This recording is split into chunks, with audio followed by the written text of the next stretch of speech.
السلام علیکم الحمد للہ رب العالمین والعاقبۃ للمتقین والصلاة والسلام علی خیر خلقہ محمد وآلہ وصحبہ اجمعین اما بعد۔ حضرات، آپ سبھی حضرات یہ محسوس کرتے ہیں کہ اس وقت انتشار کا دور ہے۔ انتشار کیسے پیدا ہوتا ہے، انتشار کے نقصانات کیا ہوتے ہیں، یہ سب کو جاننا ضروری ہے۔ سب سے بڑا انتشار ہوتا ہے جب انسان شرک کرتا ہے۔ لو کان فیہما آلہۃ الا اللہ لفسدتا۔ شرک دنیا کا سب سے بڑا فتنہ ہے اور تمام انسانوں کی تباہی اور بربادی اور انتشار کا ذریعہ ہے۔ اور اسلام میں دو بنیادی چیزیں ہیں، سب سے پہلے توحید، اس کے بعد وحدت۔ توحید کی بات تو بہت سنتے رہتے ہیں، وحدت کی بات سنیے۔ وحدت، اجتماعیت، اتحاد ہر سماج، معاشرے، فرد، جماعت، گھر کی ضرورت ہوتی ہے۔ اور اسلامی وحدت ہی مسلمانوں کی سب سے بڑی قوت و توانائی ہوتی ہے توحید کے بعد۔ اور اس وحدت کے سلسلے میں اتنا زور دیا گیا ہے کہ اگر اسلامی خلافت قائم ہو جائے، کوئی بڑا سے بڑا آدمی ہو اگر مخالفت کرے تو اس کو گردن مار دی جائے۔ آج کے دور میں، آج کے زمانے میں جو وحدت کا تصور بھی ختم ہوتا جا رہا ہے، اور دوسرے کو وحدت کو چھوڑ کر ہم یہ دیکھیں اپنی جماعت میں وحدت کی بات۔ وحدت کہاں سے آتی ہے؟ وحدت آتی ہے منہج سے۔ منہج ہی تمام انتشار، خلفشار کو دور کرنے کا واحد ذریعہ ہے۔ اور منہج کیا ہے؟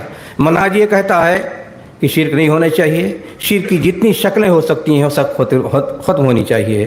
منہج یہ کہتا ہے کہ وحدت ہونی چاہیے، اتحاد ہونا چاہیے۔ وحدت کی بنیاد پر، کلمہ پر، لا الہ الا اللہ پر، مفاد امت پر وحدت ہونی چاہیے، کتاب و سنت پر وحدت ہونی چاہیے۔ منہج یہ کہتا ہے کہ صحابہ کی حیثیت تاریخی نہیں ہے، عقیدے کی ہے۔ صحابہ کو اگر گالی دیا جائے، صحابہ کے بارے میں اگر بدزبانی کی جائے، چاہے کوئی بڑا سے بڑا عالم ہو، چاہے اپنے زمانے کا کتنا بھی بڑا عالم ہو، اگر اس کو امت گوارا کرتی ہے تو انتشاری پیدا ہوگا، خلفشار پیدا ہوگا۔ اور آج اسی بنیاد پر اس وقت تحریکیت نے جتنا تباہی مچائی ہے، اور اس نے سرگرمی سے ہوتے ہوئے ویلفیئر کے نام پر فساد پھیلاتے ہوئے، اور آخری اسٹیج پر یہاں پہنچی ہے خروج، خارجیت۔ آج سب سے بڑی خارجیت یہی ہے، اور یہ خارجیت صحابہ کو گالی دینے کے نام پر پیدا ہوئی، اور رافضیت اور خارجیت ایک ساتھ بڑھی ہیں۔ یہ خارجیت کی جڑیں اس وقت اتنی گہری ہوتی چلی جا رہی ہیں، اور تحریکیت نے اس کو پروان چڑھایا اتنا کہ بڑے سے بڑے علماء، حتیٰ کہ جامعہ اسلامیہ کے فارغین، پی ایچ ڈی کے ہولڈر، ان کو بھی اتنا توفیق نہیں ملتی ہے کہ اس منہج کو سمجھیں۔ وہ بھی کہیں بڑے بڑے پروجیکٹ ویلفیئر کے نام پر اس کے پیچھے بھاگے چلے جا رہے ہیں، اور چاہے کوئی ملحد ہو، چاہے فسادی ہو، چاہے مودودی ہو، چاہے خارجی ہو، اس کے ہاں ملاتے چلے جا رہے ہیں۔ یہ انتشار کی ضرورت ہے۔ ہماری جماعت پر سب سے زیادہ خارجیت کا اثر پڑا ہے۔ اس خارجیت نے ہماری چولیں ہلا ڈالی ہیں۔ جدھر دیکھیے کوئی نصف خارجیت پروان چڑھ رہی ہے، کہیں مکمل خارجیت کے اثرات ہمارے اوپر اتنا بڑھتے چلے جا رہے ہیں کہ جدھر دکانیں کھلتی چلی جا رہی ہیں۔ نصف خارجیت کی دیکھیے، اب دیکھیں دکانیں، آج جہاں دیکھو ہر گلی کوچے میں اسلامی مرکز ہیں، اسلامی ادارے ہیں، فلاں ہے، ڈھکا ہے۔ یہ مراکز جن کا دین سے کوئی لینا دینا نہیں، جنہوں نے کتاب و سنت کی تعلیم حاصل بھی نہیں کی ہے، سیکولر بیک گراؤنڈ ہے، لیکن یہ سیکولر ملا ہر طرف امت کو اس طرح، خاطر مسلمانوں کو، اہل حدیثوں کو اس طرح اپنا شکار بناتے چلے جا رہے ہیں، ویلفیئر کے نام پر، منصب کے نام پر، شہرت کے نام پر، جدھر دیکھ دکانیں کھلتی چلی جا رہی ہیں۔ سوال یہ ہے، ایک جماعت قائم ہے، مرکزیت ہے، اصول ہیں، ضابطے ہیں، کیا یہ ساری چیزیں انتشار کو روکنے کے لیے کافی نہیں ہیں؟ تو یہ انتشار کہاں سے شروع ہوا؟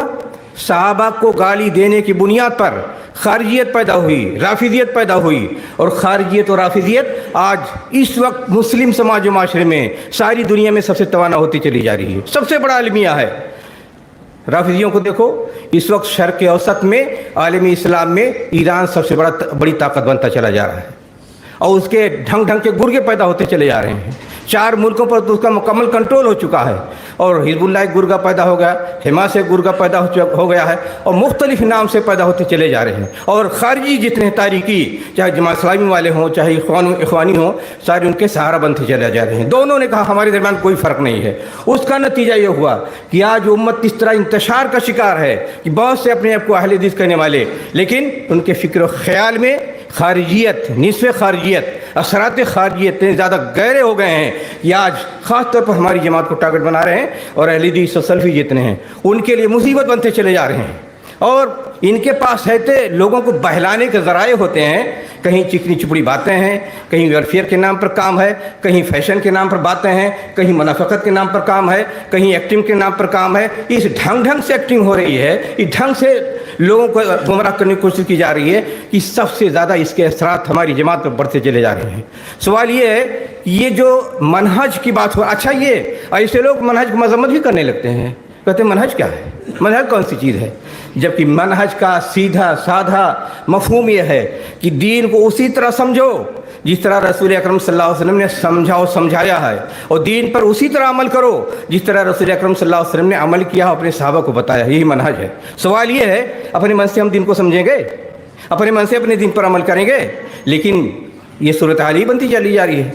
ये खारिजी जितने हैं, ये तहरीकी कहते हैं हदीस की कोई हैसियत नहीं है, हमा शुमा की बातें हैं, उसमें इतने फ़िरके पैदा होते चले जा रहे हैं। तो तकरीबन जो लोग तहरीके से मुतासिर हैं उनके यहाँ हदीस की हैसियत ख़त्म होती चली जा रही है। या मुकम्मल ख़त्म है, या उसकी हैसियत को तस्लीम कर रहे हैं नहीं है, या उसकी इहानत हो रही है, या उसकी तख़फ़ीफ़ हो रही है। ये सारी चीज़ें हो रही हैं, इसको महसूस करने की ज़रूरत है। जब कभी कोई किसी ज़माने में फ़ैशन के तौर पर मुख्तलिफ अफ़कार और नज़र और ख़यालात को अख्तियार कर लेता है और उसके मुताबिक अपने आप को ढालने की कोशिश करता है, तो इस फैशन में वो भूल जाता है असल क्या है, ज़ाब्ता क्या है, उसूल क्या है। ये सारे ज़ाब्ते ख़त्म होते चले जा रहे हैं। फितना जब बन जाए कोई तहरीक, कोई ख़याल, कोई मिशन फितना बन जाए, तो फितने की शक्ल में इंसान की तालीम भी उसको काम नहीं देती है। इंसान जानता है सब कुछ, लेकिन फिर भी ऐसा लगता है जैसे सब कुछ भूल गया है। तो ये जो इंतशार पैदा होता है, इंतशार की शक्लें कैसे ख़त्म होगी? सिर्फ तकरीर से नहीं ख़त्म होगी। आज सूरत हाल ये है कि सारा नज़्म कोलैप्स हो चुका, टूट चुका है। ये आम उमूमी तौर पर ये नज़्म ज़ब्त टूट चुका है। नतीजा ये है कि ना हम इनको बुलंद कर सकते हैं ना उनको बुलंद कर सकते हैं। इसमें उलमा भी कमी है, इनमें आवाम की भी कमी है, इसमें मालदारों की कमी है, इसमें सबकी कमी है। नज़्म को दुरुस्त करने की ज़रूरत पड़ती है, और नज़्म को दुरुस्त करने के लिए ज़रूरत होती मौक़िफ़ की। मौक़िफ़ होना चाहिए, अमल होना चाहिए। आज मसलहतों की बुनियाद पर हर एक के साथ साठगांठ करने की कोशिश हो रही है, हर एक के साथ निबाह करने की कोशिश हो रही है। बसा औक़ात निबाह करने की कोशिश में हक़ाइक़, सच्चाइयों को रौंद दिया जाता है। बसा औक़ात जमाती मसलक, दीनी मसलकी मसाले पामाल हो जाते हैं। जो आज ये कमज़ोरी आ चुकी है कि मौक़िफ़ नहीं रह गया है। नतीजा ये है कि हर आयरा गैरा साठ गांठ कर लेता है, और एक मिलजुल करके कोई सही रास्ता मुतय्यन नहीं हो पाता है। पब्लिक भी भटकती रहती है, लोग भी भटकते रहते हैं, और ये काली भेड़ें जो अंदर आ जाती हैं, ये काली भेड़ें हर जगह ख़तरा पैदा करती रहती हैं। तो आज ज़रूरत ये है कि पूरे नज़्म को सही तौर पर दुरुस्त किया जाए, उसूलों की बुनियाद पर, मौक़िफ़ की बुनियाद पर, अमल करने की बुनियाद पर। अब अमली मसला ये है, जैसे बात हो रही मसाजिद की। मसाजिद मुसलमानों के ईमान का मेयार है। जो आदमी मस्जिद से जुड़ता है, अल्लाह के रसूल ने फरमाया गवाही दो को उसके अंदर ईमान मौजूद है। मसाजिद मुसलमानों का मरकज़ी अमल है। जब मुसलमान मराकिज़ से गुज़रें, मराकिज़ से जुड़ जाएं, तो उनकी माशी ज़िंदगी दुरुस्त हो सकती है, रूहानी ज़िंदगी दुरुस्त हो सकती है, अमली ज़िंदगी दुरुस्त हो सकती है, वहदत आ सकती है, सारे मसाइल यहाँ हो सकते हैं, तालीमी ज़रूरत पूरी हो सकती है। लेकिन आज मसाजिद को वीरान कर दिया गया। अमली तौर पर अगर ज़रूरत है तो उसको यहाँ ज़िंदा करने की कोशिश की जाए कि नमाज को, मस्जिद को मुकम्मल तौर पर कैसे हम एक्टिव कर सकते हैं और कैसे इससे भरपूर इस्तिफ़ादा कर सकते हैं। तकरीरें होती रहती हैं, कॉन्फ्रेंसें होती रहती हैं, लेकिन अमल का जो तकाज़ा है कि आप प्लान बने, उसको ज़ेर अमल लाएँ। नमाजी नहीं है, नमाज से मस्जिद को भरने की कोशिश करें। ज़कात वसूल होता है, मसाजिद को ज़कात में इकट्ठा करने का मरकज़ बनाएं, माशी हालात दुरुस्त होंगे, सियासी हालात दुरुस्त होंगे, तो जो ज़रूरत है उसके मुताबिक अमल करने की कोशिश करनी चाहिए और निज़ाम तरबियत दुरुस्त करें। निज़ाम तरबियत दुरुस्त करें। जितनी कमियां हैं, जो फ़िक्र में इंतशार है, जो फ़िक्र ख़याल में गलतियां हैं, जो इधर उधर भागने की कोशिश की जाती है, मनहज तवानाई देता है, मनहज जोड़ता है, मनहज से इंसान गलतियों से निजात पाता है, मनहज से इंसान फ़िक्र ख़याल की जितनी गलतियां होती हैं उससे निजात पाता है। आज मनहज को बहुत से लोग मजाक बना रहे हैं, तो मनहज जो सल्फ़ी मनहज है वही इम्तियाज़ है हमारा, वही दीन का इम्तियाज़ है, वही दीन। और ये मनसूस है, कोई कहानी नहीं है, इत्तेहाद नहीं है, मनसूस है। 10 आयतें व हदीस मौजूद हैं जो मनहज पर दलालत करती हैं। तो मनहज को ज़िंदा करने की ज़रूरत है। अच्छा, मुसीबत ये है कि मनहज के मुकाबले में मसाले को तरजीह दी जाती है। और मसाले कैसे? अगर मसाले दीन हों, मसाले उम्मत हों तो काबिल कबूल हैं, लेकिन मसाले ज़ात, मसाले समाज, मसाले फ़र्द, मसाले कौम, ये कौमी बुनियाद पर, ज़ात की बुनियाद पर, इलाक़ाइयत की बुनियाद पर, रंग व नस्ल की बुनियाद पर लोग मनहज का इस्तेमाल कर रहे हैं और कसरत से हो रहा है। तो ये जो निज़ाम टूट फूट गया है, उस निज़ाम को दुरुस्त करने की ज़रूरत है। अगर ये निज़ाम मौक़िफ़ की बुनियाद पर, अमल की बुनियाद पर, प्लानिंग की बुनियाद पर सही नहीं किया जाएगा तो इंतशार ख़त्म होने वाला नहीं है, इंतशार बढ़ता ही चला जाएगा। अगर यही आप देख लें, आज बम्बई में देखते हैं हर गली कूचे में मरकज़ दावत बनता चला जा रहा है। आप लोग गौर करें कि इतने गली गली कूचे कूचे में हर आदमी अपनी जगह नई नई जाल लाता है, नए अट्रैक्शन की कोशिशें करता है, नए ढंग से लोगों को लुभाने की कोशिश करता है। इसका नतीजा क्या होगा? इंतशार ही तो है। क्यों आप इधर उधर भागें? जब हमारा एक नज़्म मौजूद है, हमारे यहाँ एक सिस्टम मौजूद है, तो उसे क्यों नहीं जुड़ते?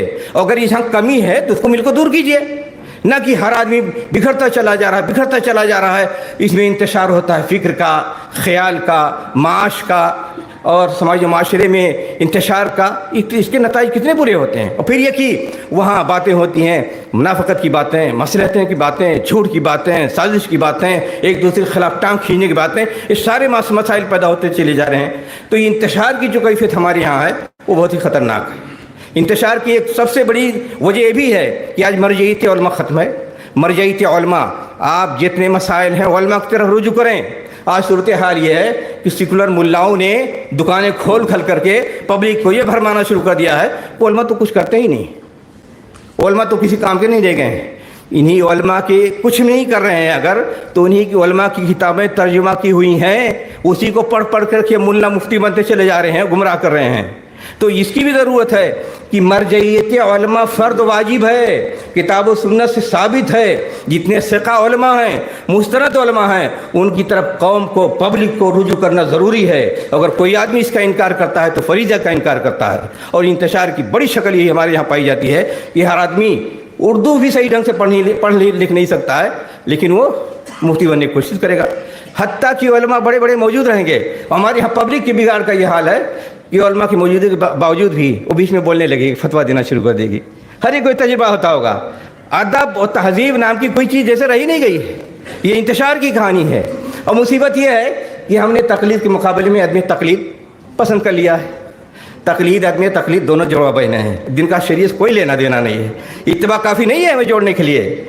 इत्तिबा इताअत हमें जोड़ने के लिए, मुनज़्ज़म रहने के लिए, मुत्तहिद रहने के लिए, ताक़तवर बनने के लिए ही काफ़ी है। तो इस अल्फाज का जो कसरत से इस्तेमाल हुआ आदमी तकलीद का, उस आदमी तकलीद ने मुसलमानों और ख़ास तौर पर अहले हदीसों को इतना नुकसान पहुँचाया कि लोगों ने ऐसे समझ लिया कि हर आदमी आज़ाद है, हर आदमी फतवा दे, हर आदमी गुफ्तगू करे, हर आदमी मिंबर पर चढ़ जाए, हर आदमी तकरीर करना शुरू कर दे। ये खेल तमाशा थोड़ा है। सबसे ज़्यादा हसास मसला दावत व तबलीग का मसला है, फतवे का मसला है, इमामत का मसला है, खिताबत का मसला है। ये हरारे गैरे को इसी नहीं दी जाती है।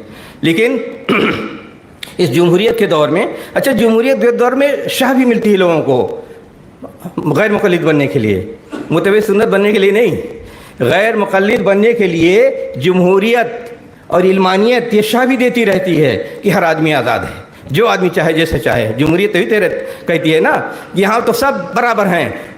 काफिर साहब आप भी सही हैं, मुशरिक साहब आप भी सही हैं, दीनदार साहब आप भी सही हैं, सब सही है, हिजड़ा निज़ाम, इस हिजड़ा निज़ाम में सब बराबर होते चले जा रहे हैं जमहूरियत इल्मानियत के। तो ये बड़ी मुसीबत है कि अहले हदीस होने के बावजूद इल्मानियत तो पकड़े हैं, जमहूरियत तो पकड़े हैं। भाई आप इत्तिबाई सुन्नत की बात कीजिए, मनहज की बात कीजिए, आपका सारा इंतशार यहीं ख़त्म हो रहा है। और जिस तरह ये बढ़ावा मिल रहा है, ये सब हर तरफ लोग बढ़ते चले जा रहे हैं, नए नए इदारे, नए नए मराकिज़, जो हर अल्लू कल्लू जिसको इस्तिंजा की भी तमीज़ नहीं है वो भी मरकज़ खोलता चला जा रहा है। एक साहब ने मुझे बताया कि फ़लाँ आदमी ने एक जगह ख़ास तौर पर, वो नाम नहीं लेना चाहता, कि मरकज़ खोला है। मैंने कहा मरकज़ पढ़ा लिखा है? कहा नहीं, जाहिल है। मैंने कहा क्या करेगा मरकज़ खोल करके? क्या बकरी की मैगनियाँ गिनेगा? क्या करेगा? तो मरकज़ इतना भी खुलते चले जा रहे हैं। तो ये सब पर पाबंदी लगनी चाहिए, उसूल ज़ाब्ता बनना चाहिए। इंतशार की सारी शक्लें दो चीज़ों पर इस वक्त सबसे ज़्यादा जो ज़ोर होना चाहिए वो ये कि मर्जियत उलमा बहाल होनी चाहिए, और इंतशार और खलफशार की जो सूरत पैदा हो रही है, जो गली कूचों में मनमानी बहरूपिये लोग अपनी अपनी दुकानें खोलते चले जा रहे हैं, ये दुकानें बंद होनी चाहिए। और सिर्फ ये उसूल ज़ाब्ते से नहीं, पब्लिक भी समझे कि गलत कार लोगों को पहले जा कर के इजाज़त लेके आई अथॉरिटी से, और जमीयत अगर मौजूद है और इंटैक्ट है, उससे अथॉरिटी लेटर अगर दे तो कोई जमात खोल सकता है। क्या जमात खोलना, मरकज़ खोलना, मदरसा खोलना आज़ाद है? जो चाहे आदमी का खोलता चला जाए। उसके लिए भी ज़रूरी है कि असहाबे हल्ल अक़्द की तरफ से उसको अथॉरिटी मिले और उनकी मुशारकत होनी चाहिए। अगर अथॉरिटी नहीं मिलती है, मुशारकत नहीं होती है, तो किसी के लिए न मदरसा खोलना जायज़ है, न मस्जिद बना सकता है, न इदारे बना सकता है। इस्लाम में हर चीज़ का सिस्टम है, चाहे इस्लामी निज़ाम, इस्लामी हुकूमत ना हो, फिर भी इस हिंदुस्तान में भी असहाबे हल्ल अक़्द तो अथॉरिटी हैं मुस्लिम समाज माशरे के लिए। और जो कोई भी दीनी काम करना हो, चाहे इदारा बनाएँ, चाहे मस्जिद बनाएँ, चाहे मरकज़ खोलें, उसके लिए अहले हल्ल अक़्द की अथॉरिटी होनी चाहिए, उनकी मशारकत होनी चाहिए।